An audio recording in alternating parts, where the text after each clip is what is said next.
Kaixo, nere supertxiki eta superfamiliak zer modu zaudete itziar naiz aurren mentorea, psikopedagogoa, reiki eta heziketa fisikoko irakaslea.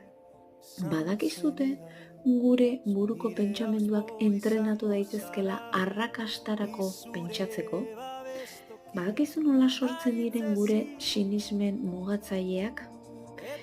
Errepikapenaren bidez eta emozioek inpaktua egin digutenean. Zakit gogoratuko zean edo agian oratzean eskutuan daukazu txikitatik zerbait hola negatiboa eta errepikatuz esaten zizutenen imaginatu alperrutxa zara, ez dakizu hau egiten, ez ezu egingo, eta hortxe eskutatuta gelitzezan eta zure bizitzan gaur egun molestatu arte. Baina zein da berriena aldatu daitekela. Interesatzen da zaizu idatzi ezadazu